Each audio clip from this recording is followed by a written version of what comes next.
सारे देवताओं पर शंख का जल चढ़ता है, पर शंकर भगवान पर कभी शंख का जल नहीं चढ़ता। शिव महापुराण की कथा कहती है शंखचूर्ण राक्षस का संहार भगवान शंकर ने किया था, इसलिए शंख का जल शिव जी पर नहीं चढ़ता। महाराज, शंख के जल का दोष भी होता है। आप लोगों से कई बार निवेदन करा, आज फिर करते हैं।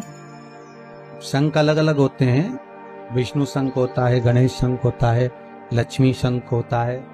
महाराज, अलग अलग शंखों का प्रमाण वर्णन है। महाराज, दक्षिणवर्ती शंख होता है। महाराज, जिसकी श्रवण शक्ति कमजोर हो गई हो, जिसके नयन कमजोर पड़ गए हो, कम दिखाई देता हो, तो गणेश शंख को लेकर आइए। तो 12 महीने शिवरात्रि आती है, किसी भी शिवरात्रि पर श्रवण शक्ति कमजोर हो, विवेक कमजोर हो, नयन कमजोर हो, वाणी कमजोर हो, तो गणेश मुखी शंख के अंदर पानी भरकर उसमें थोड़ा सा एक चांदी का सिक्का या तार डाल दें, या सिक्का डाल दें, या चांदी की कोई सामग्री हो तो वो डाल दें, पानी भरा रहने दें। सुबह सुबह उस पानी को थोड़ा सा आचमन करना प्रारंभ करिए। आपको वाणी हो, श्रवण शक्ति हो, नयन शक्ति हो, उसमें प्रबलता आना प्रारंभ। पर गणेश मुखी शंख होना चाहिए। कौन सा शंख होना चाहिए? गणेश शंख। दूसरा, अगर आंखों से बहुत कम दिखाई दे रहा हो तो 12 महीने शिवरात्रि आती है, किसी भी शिवरात्रि पर शंकर भगवान पर पीपल के पत्ते पर शहद रखकर शंकर जी पर डाल दीजिए। उस शहद को पीपल के ही पत्ते पर रखकर ले आइए, घर पर लाकर उसको कटोरी में निकाल लीजिए, पत्ते को ठंडा कर दीजिए। उस ओरिजिनल शहद, असली शहद होना चाहिए, उस शहद को आंखों में काजल जैसा लगाना प्रारंभ कर लीजिए। 1 महीना या 15 दिन आप आंखों में लगाएंगे, धीरे धीरे रोशनी बढ़ना प्रारंभ हो जाएगी। श्री शिवाय नमस्तुभ्यम का जाप करें या चंपेश्वर महादेव का स्मरण करें। चंपेश्वर महादेव का स्मरण कर कर भी नैनों में आप शहद लगा सकते हैं, उससे रोशनी बढ़ती है। महाराज, शंख का प्रमाण शिव महापुराण। भगवान शिव का स्मरण, भगवान शंकर का नमोदन, भगवान शंकर का नाम जाप, भगवान शंकर का नाम स्मरण जीव को आनंद देता। मंथन का समय, देवता और राक्षस मिलकर समुद्र का मंथन कर, और उस मंथन में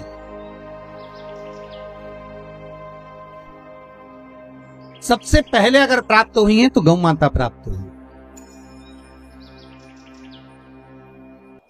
उस मंथन में अगर प्रकट होने वाली सबसे पहले है तो गाय। नंदा, सुभद्रा, सुरभि, सुशीला, बहुला, ये 5 गाय समुद्र मंथन के समय पर प्रकट हुई, और उसके बाद जो निकला वो हलाहल विष निकला है। उसके बाद जो प्राप्त हुआ वो विष, फिर निकला विष। अच्छा, देखिए कितना सुंदर प्रसंग है। सबसे पहले अगर कुछ निकला है तो गाय निकली, गाय के बाद निकला है विष। शिव महापुराण की कथा कहती है गाय को निकालने का कारण केवल इतना था कि जो विष पिएगा उसका कंठ जलेगा, तो कंठ में जलन अधिक होगी। अब कंठ में जब जलन होगी तो उस जलन को अगर कोई रोक सकता है तो गाय का दूध रोक सकता है। जब गाय माता के दूध से शंकर भगवान का अभिषेक होगा तो उससे जो जलन है, तपन है, वो समाप्त हो। हम पहले भी कहें, आज फिर कहते हैं, प्रयास करिएगा कि अभी कोरोना महामारी चल रहा है, अगर गौ माता का असली घी, गाय का असली घी, और वो भी देसी गाय का, ये जर्सी मर्सी गाय का नहीं, देसी गाय का असली घी अगर आपके घर में हो तो उस घी को अपनी उंगली में लेकर नासिका में थोड़ा थोड़ा लगाना प्रारंभ करिए। थोड़ा उस घी का सेवन करना प्रारंभ करिए, असली घी का। औषधि है, गौ माता का जो व्रत है वो औषधि। और फिर निवेदन करेंगे, अगर मौका मिले आपके यहाँ अगर देसी गाय हो तो कहीं अगर देसी गाय प्राप्त है तो गौ माता का जो मूत्र है गंगा के बराबर है, उस मूत्र को लाकर, गौ औषधि को लाकर, गौमूत्र को लाकर अपने घर का लेपन पोषण भी करिए तो कोई दिक्कत नहीं है। ये वायरस अगर मेरी माता के, गौ माता के संपूर्ण शरीर में अगर 33 कोटि देवता है तो मेरी माँ इस वायरस को निगलने की सामर्थ्यता रखती है। इतना तो मेरी माँ गौ माता जानती है, रखती है, तो उसका लेपन अवश्य। महाराज प्रयास करिए, सर्वप्रथम निकलने वाली अगर कोई है तो वो गौ माता, और गौ माता के बाद अगर कुछ प्राप्त हुआ है, समय आया, आगे वर्णन आया। भगवान एक बार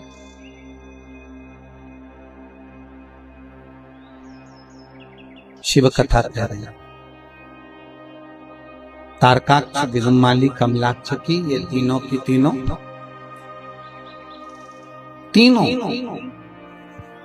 भगवान ब्रह्मा से वर मांग रहे हैं, ना नीचे मरू, ना ऊपर मरू, ना अंदर मरू, ना बाहर मरू, ना अस्त्र से, ना शस्त्र से, न दिन में ना रात, तथास्तु कर दे। ये तीनों का एक भाव था कि हमारी मृत्यु ना हो, पर भगवान ब्रह्मा कहते हैं कि तुम मरोगे ये तो पक्का। ये जो हिरण्यकशिपु ने मांगा था वो एक अलग बात थी, पर जो तुम मांग रहे हो उसमें मृत्यु निश्चित है। तुम और कुछ मांग लीजिए, तो हमें वर दीजिए हम तीनों एक एक अलग अलग पुरियों में निर्माण में रहें, अलग अलग महल में, अलग अलग नगर में हम रहें, हमारी मृत्यु हो तीनों की एक साथ, तथास्तु। यही होगी। एक ने सोने का महल बनवाया, एक ने पीतल का महल बनवाया, एक ने लोहे का महल बनवाया। तीनों अलग अलग रहने लगे। तीनों भाइयों ने विचार कर लिया कि तीनों कभी आपस में मिलने मत आना। एक माता और एक पिता, इनकी दिली तमन्ना क्या होती है कि मेरे बच्चे जहां रहें वहां सुखी रहे। तुम जहां रहो वहां सुख से रहो।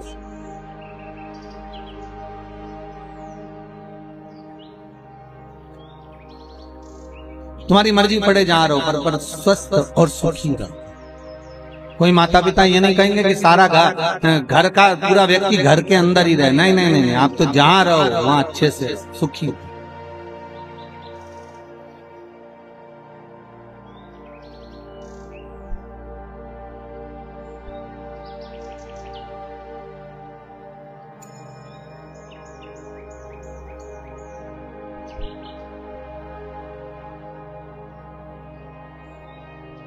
अब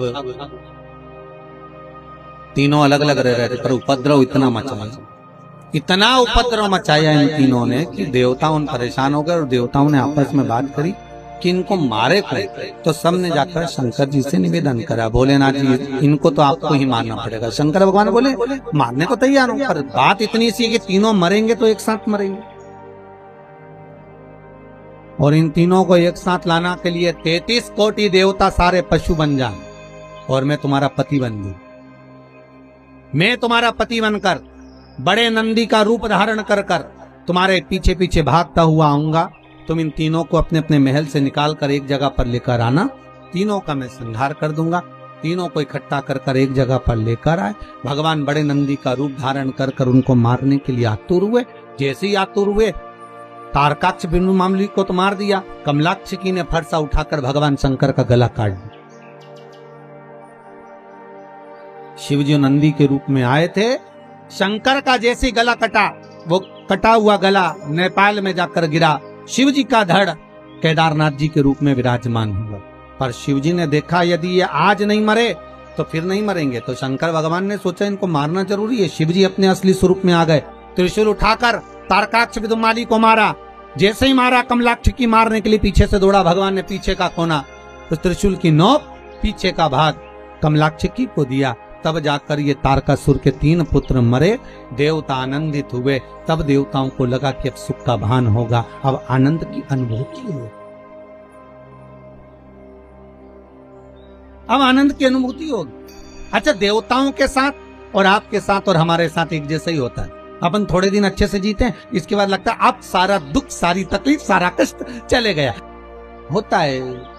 अपन सोचते हैं कि अब अब अच्छा दिन आने वाला है, समय अच्छा आएगा, अच्छा हो जाएगा। यही सोचते सोचते सोचते सोचते होता है, एक जैसे संत है, एक नदी के किनारे पर बैठ गया, तट पर। किसी ने पूछा, बाबा जी क्यों बैठे हो? बाबा जी बोले, नदी का पानी खत्म होए तो मैं पार हो जाऊं।